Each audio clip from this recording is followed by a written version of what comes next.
हर महादेव दोस्तों, आज हमारी वीडियो का टॉपिक है कि जब हम डिवाइन को सरेंडर कर देते हैं, यूनिवर्स को सरेंडर कर देते हैं, तो फिर हमारे जीवन में इतनी उथल पुथल क्यों होती है। एक तूफान हमारे जीवन में क्यों आता है, हमें दर्द क्यों देखना पड़ता है। इस चीज को मैं ऐसे समझाती हूँ, जैसे समझिए हमारा एक बगीचा है और हमने ये जीवन हमारा एक बगीचा है और हमारे जो रिश्ते हैं वो अलग अलग पौधे हैं, पेड़ हैं, पौधे हैं।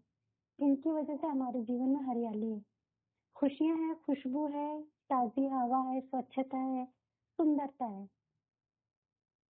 और हमने डिवाइन को सरेंडर कर दिया। डिवाइन वो बगिया का माली है जो उसकी देखभाल करता है। और जैसे ही डिवाइन को सरेंडर होता है या माली की एंट्री होती है बगीचे में, तो वो सबसे पहले जिन पौधों में कीड़े लगे हों, जिनकी जड़ें कमजोर हों या जो अननेसेसरी घास उग जाती है या कांटे निकल आते हैं या जो ब्रांच खराब हो जाती है जहाँ कीड़े लग जाते हैं, उन्हें काट के उन्हें उखाड़ के बाहर फेंक देता है।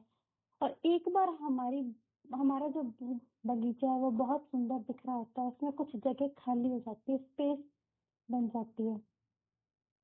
और बिल्कुल, या तूफान के बाद तूफान में कुछ ऐसे कमजोर रिश्ते उड़ के निकल जाते हैं जो पक्के नहीं होते, सच्चे नहीं होते, अच्छे नहीं होते, जिनकी इंटेंशन हमारे लिए अच्छी नहीं होती है, तो ये तूफान में या माली द्वारा निकाल के फेंक दी जाती है। एक बार तकलीफ होती है, लेकिन जो बचते हैं उनकी जड़ें हमारे जीवन की बगिया में बहुत मजबूत होती हैं।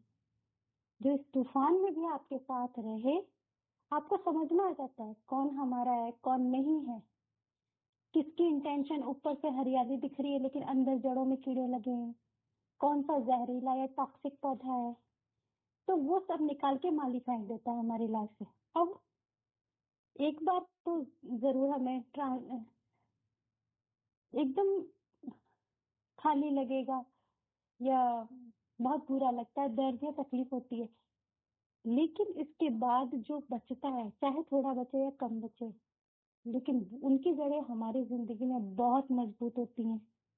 इसीलिए जब हम ईश्वर को समर्पित कर देते हैं अपने जीवन को, तो ईश्वर जब हमारे लिए काम करता है तो कुछ इस तरीके से करता है।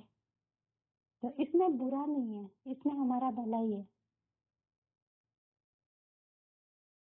एक चीज और है, जैसे आपका एक पांव कीचड़ में धंसा है, एक पांव चंदन के कीचड़ में धंसा है, एक गाढ़ा पेस्ट है जो चंदन का है उसमें धंसा है, लेकिन दोनों पांव आपके फंसे हुए मड में।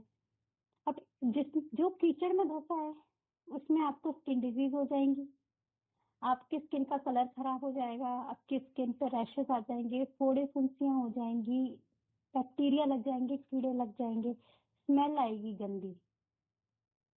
ये कीचड़ में, यानी कि बैड कर्मा, जो हमारे बैड कर्मा है, ये उनका रिजल्ट है। अब रहा चंदन, चंदन में जो पाँव होगा, आपकी स्किन ग्लो करेगी, आपके स्किन में से खुशबू आएगी और तरोताजगी महसूस होगी, लोग उस खुशबू को सूंघ के शायद आपके आसपास आए, ये है।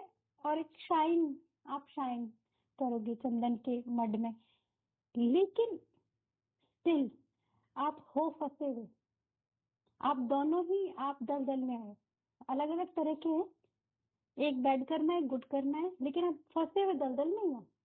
अगर आपको जब बैड कर्मा और गुड कर्मा जब आपका बैलेंस हो जाता है,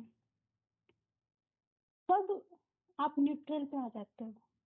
जब आप न्यूट्रल पे आते हो, तब आपके कार्मिक अकाउंट या बैलेंस क्लियर होता है। उसके बाद आप नया कर्मा शुरू करते हो।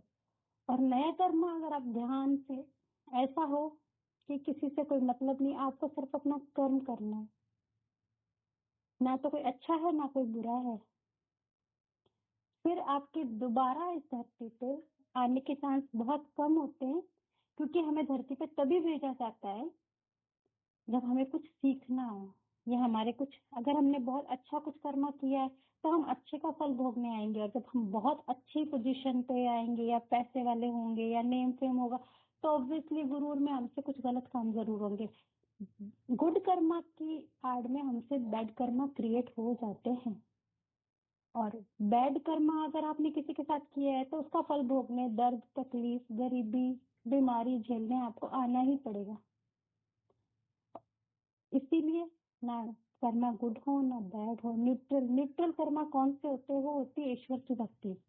इसमें ना आप प्लस हो ना माइनस हो, आप मांग नहीं रहे हो ईश्वर से कुछ, बिना किसी इच्छा के जब आप ईश्वर की भक्ति करते हो तो आप फिर ईश्वर को मानते हो, और आप फिर आपकी आत्मा जो है इस धरती से रिलीज हो जाती है, और आपको दुख और सुख के दर्दों से निकलने का मौका मिलता है। ये इसे कहते हैं कार्मिक बैलेंस। हर हर महादेव, जय श्री कृष्ण, थैंक यू, कल फिर मिलते हैं।